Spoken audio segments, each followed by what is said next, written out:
पूजा त्रिक भाग 8 नैवेद्य पूजा अणाहारी पद में कर्या विगह गह्य अनंत दूर करी ते दीजिए अणाहारी शिवसंत। हे परमात्मन, जन्म मरणની જંજાલમાં જકડાયેલા મને પરબવ જતા અનંતવાર અણાહારી રહેવાની ફરજ કર્મ સત્તાએ પાડેલી, પરંતુ એ ફરજ પૂર્ણ થતાં જ સીધી જન્મની સજા શરૂ થતી। હવે સંસારમાં પરિભ્રમણ કરાવતી આહાર સંજ્ઞાને ત્યજવા માટે અણહારી પદ મોક્ષ મેળવવા માટે આપના ચરણે આ નૈવેદ્ય ધરું છું, જેના પ્રભાવે મારી આહાર સંજ્ઞા નાશ પામો, અનાહારી પદ સંપ્રાપ્ત થાવ એવી વિનંતી કરું છું। હે અણાહારી, આપ એવા સ્થળે બિરાજ્યા છો જ્યાં કદાપી આહારની જરૂર જ પડતી નથી। આપની સામે નૈવેદ્ય તો હું એટલા માટે ધરું છું કે મારી આહાર સંજ્ઞા દૂર થાય। હે નિરાહારી, હું આ આહાર સંજ્ઞાના પાપે ભવો ભવ રજળ્યો છું। મારો એક પણ ભવ એવો નથી ગયો કે જ્યાં હું ખાધા વિનાનો રહ્યો હોઉં। જ્યાં જ્યાં ગયો ત્યાં સર્વત્ર આહારના પૂતગલોને ભોગવતો રહ્યો, રાગ રસ અને બુદ્ધિ કરતો રહ્યો, કર્મ બાંધતો રહ્યો।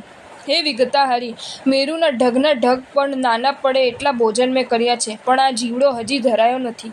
પ્રભુ, શી વાત કરું, ખાવામાં મેં પાછું વાળીને જોયું નથી। હું અનેકવાર અત્યાહારી બન્યો છું, બવ્યહારી બન્યો છું, અમિતાહારી બન્યો છું। અક્રાંતિય ખાઈને મેં ખા ખા કર્યું છે, અને એ આહાર સંજ્ઞાના પાપે રોગ શોક દુઃખ દરિદ્ર અને ભવ સંતાપનો ભાગી બન્યો છું।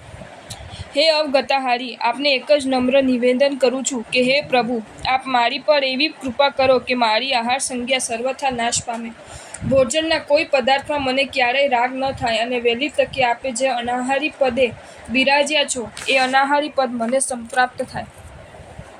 નૈવેદ્ય પૂજાની નોંધ। રામચંદ્રજી જ્યારે વનવાસમાંથી પાછા ફર્યા ત્યારે પોતાના મહાજનને અન્નનું કુશળપણું પૂછ્યું હતું। પરસ્પરની ક્લેશની નિવૃત્તિ અને પ્રેમની વૃદ્ધિ પણ રાંધેલું અન્ન જમાડવાથી થાય છે। રાંધેલા અન્નના પ્રભાવથી દેવતાઓ પણ પ્રસન્ન થાય છે, માટે તેમને પણ બાકડા અપાય છે। આજ્ઞા નામના વેતાળને રોજના 100 મુંડા નૈવેદ્ય આપવાથી રાજા વિક્રમાદિત્યને વશ થયો હતો। ભૂત પ્રેત આદિ પણ રાંધેલા ખીર ખીચડા વડા આદિની યાચના કરે છે। 10 દિક્પાળ દેવો પણ રાંધેલા ધાન્યના બાકડા દેવાથી સંતુષ્ટ થાય છે। પરમાત્મા જીનેશ્વર દેવની દેશના પૂર્ણ થયા બાદ પણ રાંધેલા ધાન્યના બાકડા બળી રૂપે ઉછાળવામાં આવે છે। નિશ્ચિત સૂત્રમાં કહ્યું છે કે ઉપદ્રવને શાંત કરવા માટે કુર બલિને વૈદ્ય કરાય છે।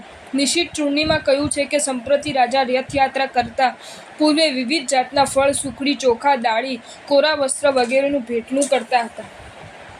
પાદલિપ સુરીજી મહારાજાને પ્રતિષ્ઠા પ્રાભૃતમાંથી ઉધેરેલી પ્રતિષ્ઠા પદ્ધતિમાં કહ્યું છે કે આરતી ઉતારી મંગળ દીવો ઉતારવો, પછી 4 સ્ત્રીઓએ પોંખણા કરી નૈવેદ્ય કરવો।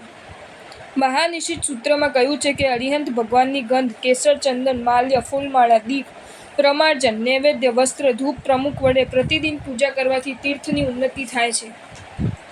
નિશ્ચિત સૂત્રમાં જણાવ્યું છે કે તે પછી પ્રભાવતી રાણીએ બળી, નૈવેદ્ય, ધૂપ, દીપ પ્રમુખ સર્વ ધરીને કહ્યું કે આ પેટીમાં દેવાદિદેવ શ્રી વર્ધમાન સ્વામીજીની પ્રતિમા હોય તો પ્રગટ થાવ। એટલું બોલતાની સાથે પેટી ફાટી અને સર્વ અલંકારોથી શોભિત એવી ભગવાન મહાવીર સ્વામીજીની પ્રતિમા પ્રગટ થઈ। કેટલાક કથા પ્રસંગો। એ બિચારો ખેડૂત હતો, દિવસ રાત ભારે જહેમત ઉઠાવતો, પણ ફસલમાં કંઈ બરકત આવતી નહીં।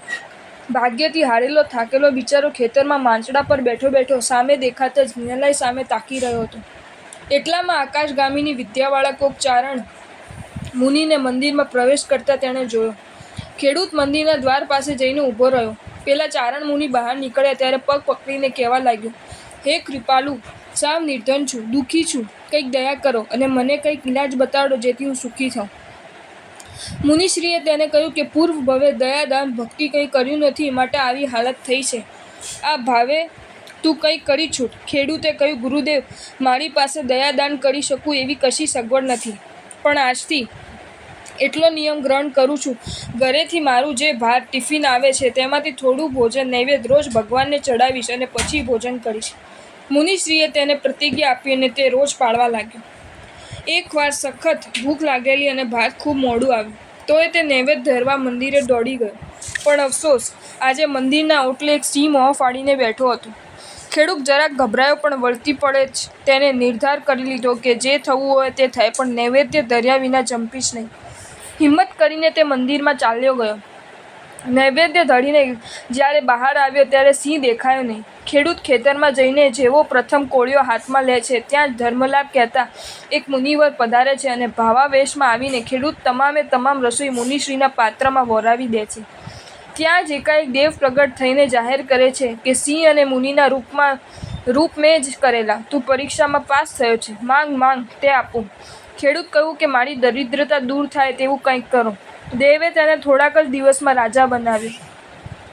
પછી પણ તેને નૈવેદ્ય પૂજા યથાવત ચાલુ જ રાખી. અંતે શ્રાવકના 12 વ્રત સ્વીકારી સ્વર્ગે ગયો. ત્યાંથી ચવી મનુષ્ય અવતાર પામી મોક્ષે પધારશે. એ ફેમિલીએ નૈવેદ્ય પૂજાનો મહિમા સદગુરુના પ્રવચનોથી જાણેલો. એક દિવસ 4 પ્રકારના આહારથી પરમાત્માની નૈવેદ્ય પૂજા કરવાનો એ ફેમિલીએ નિર્ણય કર્યો. સવાર પડીને પુત્રવધુ અને સાસુ સૌ વિવિધ વાનગીઓ તૈયાર કરવામાં લાગી ગયા.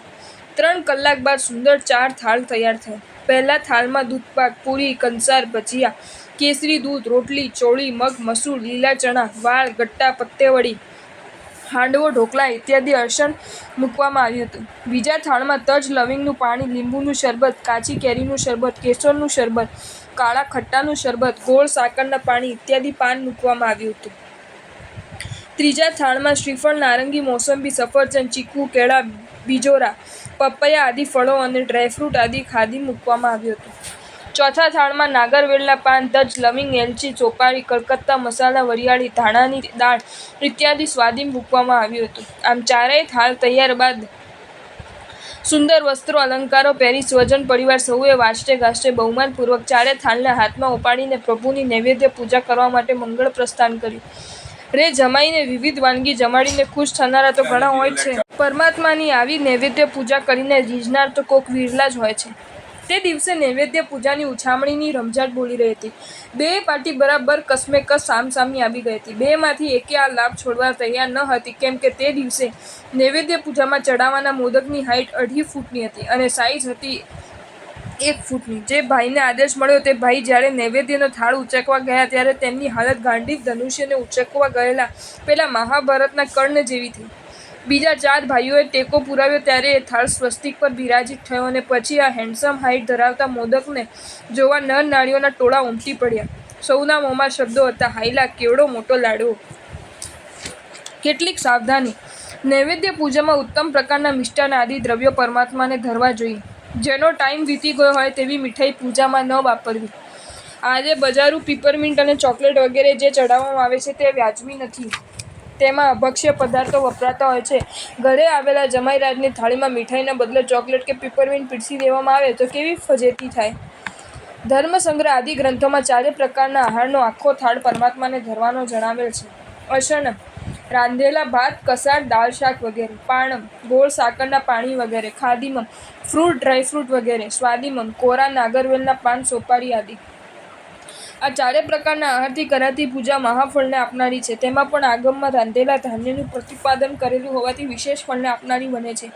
ગ્રહસ્થને ત્યાં નિરંતર રસોઈ બનતી હોવાથી આ પૂજા કરવી પણ સહેલી છે. નિશ્ચિત, મહાનિશ્ચિત, આવશ્યક, નિયુક્તિ આદિ ગ્રંથોમાં રાંધેલા અન્નથી નૈવેદ્ય પૂજા કરવાની વાત જણાવેલ છે. સંપૂર્ણ ભોજનના થાળથી કરાતી પૂજા આજે લગભગ જોવા મળતી નથી. હા, ક્યારેક સાધાર્મિક ભક્તિ જેવું આયોજન હોય ત્યારે એકાદ વાટકી દૂધપાક ભંડાર પર મૂકી આવવાની પ્રથા પ્રચલિત છે. ખરેખર તો સંપૂર્ણ ભોજનનો થાળ પરમાત્માને ધરવો જોઈએ. નૈવેદ્ય ચડાવ્યા બાદ તેની ઉપર કીડી ન ચડે તે માટે ઊંચા ટેબલ પર થાળ રાખી તેમાં નૈવેદ્ય પધરાવી દેવું. જ્યારે લગ્નાદિ પ્રસંગોમાં મીઠાઈ બને ત્યારે, ઉનાળાની સિઝનમાં જ્યારે આમ વગેરે નવા ફળો આવે ત્યારે, શિયાળામાં જ્યારે ડ્રાયફ્રૂટ આવે ત્યારે સૌ પ્રથમ. જો તમને આ વિડીયો ગમ્યો હોય તો આ વિડીયોને લાઈક કરો અને મારી ચેનલ જૈન ફેક્ટ્સ એન્ડ સ્ટોરીઝને સબસ્ક્રાઈબ કરો. ધન્યવાદ.